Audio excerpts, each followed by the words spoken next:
안녕하십니까. 영종도 공인중개사 이승환입니다. 오늘도 역시 수익형 부동산 근린주택 경매 사건으로 인사드리겠습니다. 이번 근린주택은 감정가 대비 10억 폭락한 금액으로 입찰을 진행합니다. 10억 폭락한 만큼 이번 매각기일날 낙찰이 될지 기다려지는데요. 이번 근린주택은 월 수익 약 650만원 정도 나오는 수익형 부동산이고요.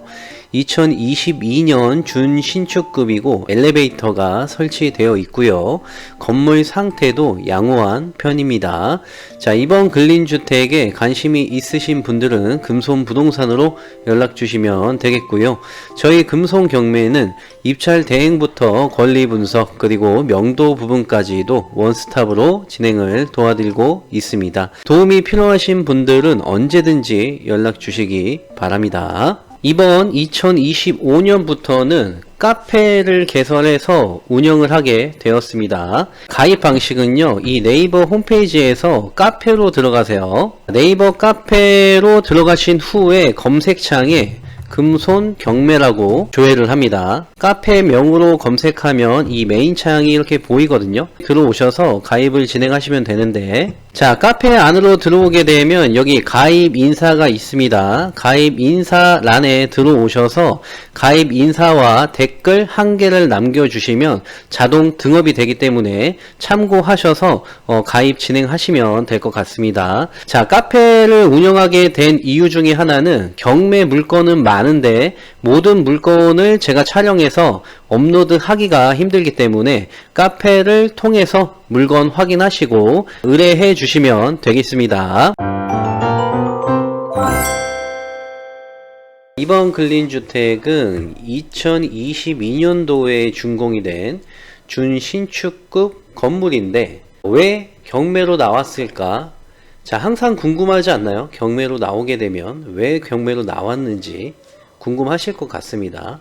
경매가 나온 이유는 당연히 대출 이자를 못 갚아서 경매로 나온 거긴 하지만 수익형 부동산인데 라고 생각하실 것 같아요. 월세도 나오고 전세도 나오는 수익형 부동산이 왜 경매로 나올까? 정말 이해가 안 되시는 분들도 계실 것 같습니다. 이번 근린주택이 왜 경매로 나왔는지 납득할 만한 이유를 한번 설명해 보겠습니다. 자, 첫 번째 이유는요, 과도한 대출이라고 말씀드리고 싶습니다.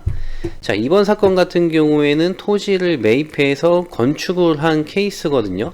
그래서 건축을 하면서 PF 대출을 통해서 대출을 받은 것으로 좀 예상을 합니다. 이땡땡님이 2022년 1월 19일 날 소유권 이전을 했고요. 토지에 대한 거예요. 자, 토지를 5억 6천만 원에 거래를 했습니다. 거래를 하고 나서 2022년 7월 달 정도에 준공을 받으면서 그 건물과 토지 공동담보를 통해서 14억 9,520만 원이라는 대출을 받으신 거예요. 자, 이 14억 9,520만 원은 채권 최고액입니다. 실대출로 따진다면 농협이나 신협, 새마을금고 같은 경우에는 실대출에서 120%를 잡거든요. 그럼 여기 14억 9,520만원에서 120%를 나누면 실대출 금액이 어느 정도는 나옵니다. 12억 한 4,600만원 정도 대출을 받은 것으로 예상을 해볼 수 있는 거예요. 연 이자가 4%만 따져도요, 다달이 내야 되는 이자가 무려 415만원이 나오거든요. 자, 이 415만원을 매달 갚아야 합니다. 자, 이렇게 이자가 400만원대에 나오는 상황인데 경매로 나온 두 번째 이유가 바로 임차 세팅이라고 볼 수 있습니다. 임차 현황에 보면은 지금 주거 임차인이 두 분밖에 안 계세요. 자, 1층의 상가를 세팅은 했지만 얼마 정도의 세팅을 했는지는 모르겠고, 아무래도 적정 시세보다는 좀 저렴하게 세팅을 하지 않았나 생각이 듭니다. 이 건축물 같은 경우에는 2021년도 11월 달에 허가를 받아서 바로 착공이 들어갔고요.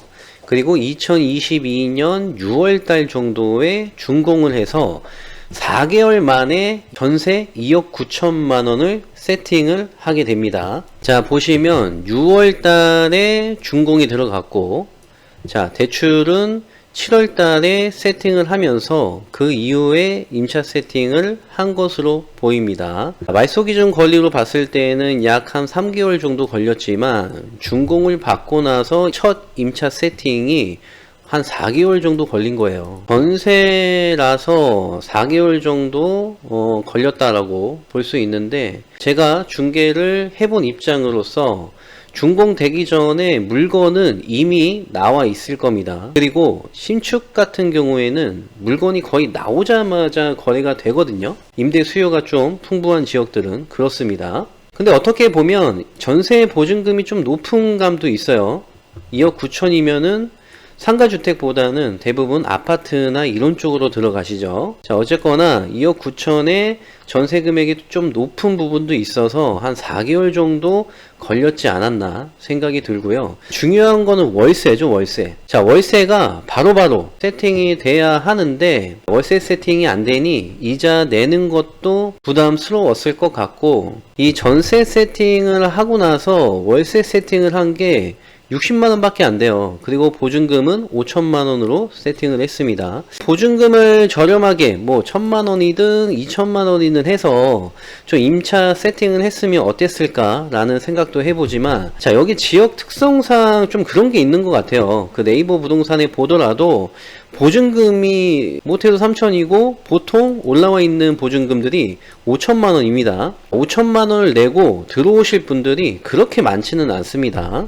여기 전입일자를 보게 되면 월세 세팅한 날이 23년 3월 달이기 때문에 2022년 6월 달에 준공을 해가지고 기간을 계산해보면 9개월이 걸린 겁니다. 9개월. 이것만 보더라도 왜 경매가 나왔는지 이해가 가실 거라고 생각이 들고요. 은행 같은 경우에는 이자 3개월치만 밀려도 바로 임의 경매를 신청할 수 있는 권리가 있기 때문에 이자를 밀리게 되면 진짜 짤 없이 경매 사건으로 나오게 되는 거죠. 그렇기 때문에 이번 물건은 낙찰 금액도 금액이지만 임대 시세 그리고 임대 수요층을 좀 제대로 조사를 해서 들어가셔야 하는 물건이라는 걸 꼭 명심하시고 진행을 하셔야 합니다. 자, 입지 한번 볼까요? 입지는 나쁘지는 않아요. 우리 해당 물건지는 여기에 위치해 있는데 아파트가 밀집되어 있는 지역에 위치해 있고,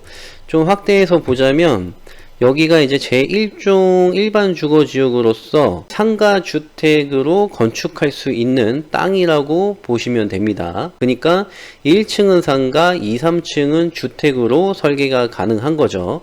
자, 여기에 아파트가 사이에 껴있기 때문에 여기 1층 상가들은 좀 될 거라고 보고요. 시흥 능곡역이 여기에 위치해 있지만 버스 정류장으로는 부정거장 정도는 가야 하는 거리이기 때문에 애매한 거리지만 가깝다고는 볼 수는 없습니다. 좀 큰 호재를 보게 되면 시흥시청역이 보이고요. 시흥시청이 보이고, 그리고 시흥 능곡역이 있고요. 그리고 시흥 경찰서가 보이고요.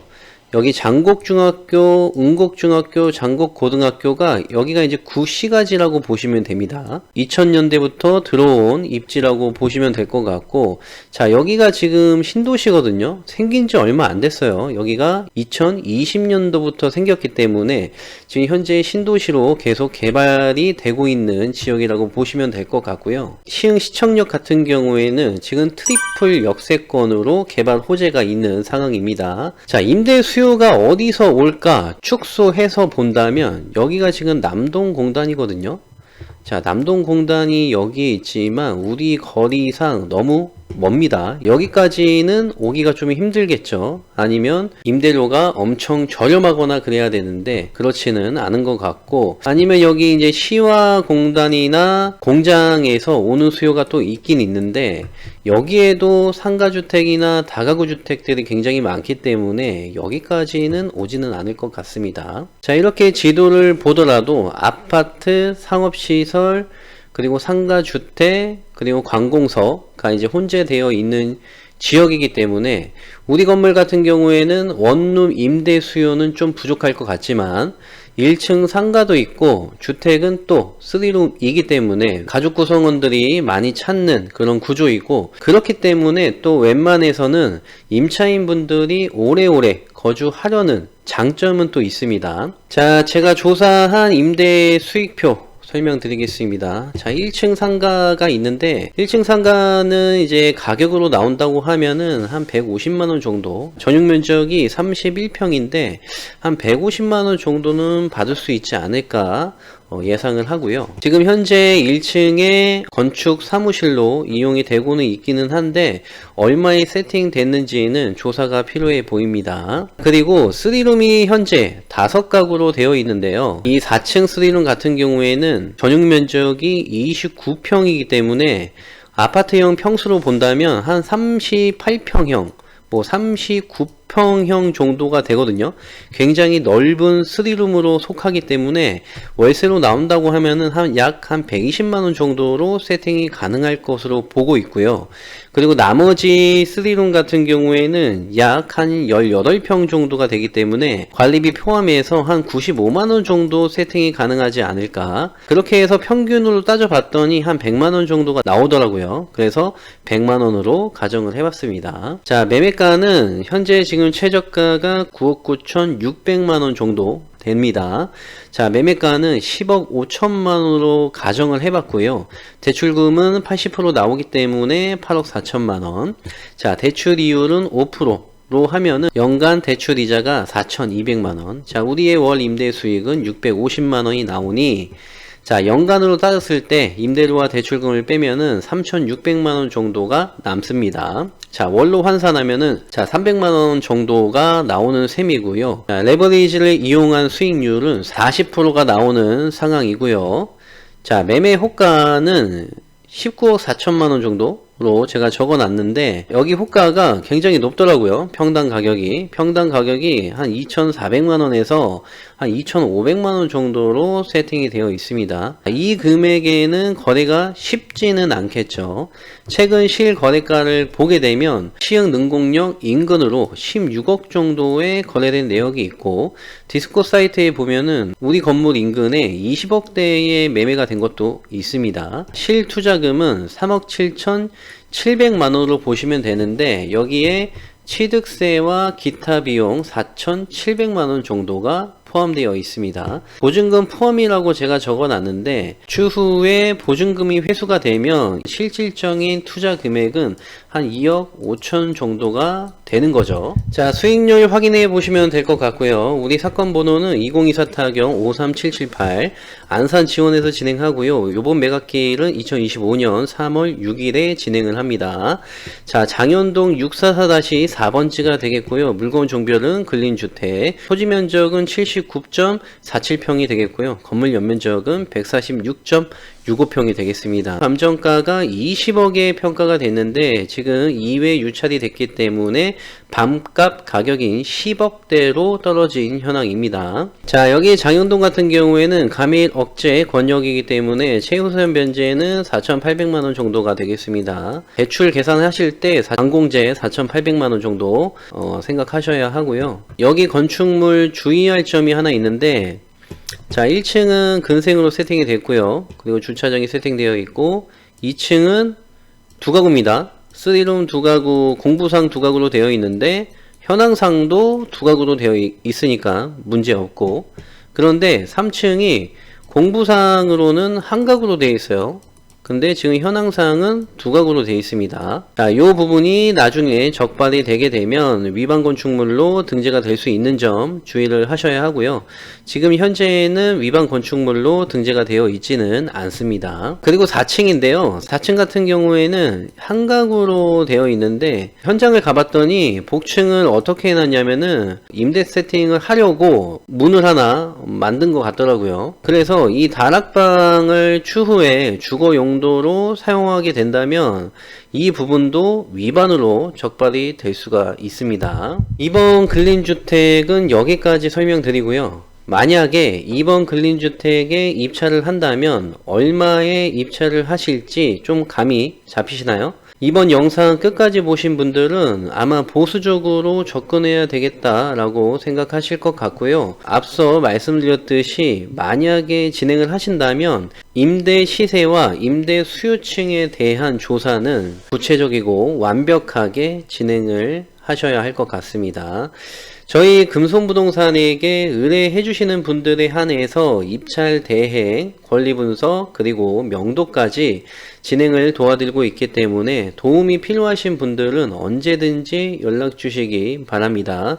그럼 이번 영상도 도움이 되셨다면 구독과 좋아요 감사드리면서 여기서 마치겠습니다.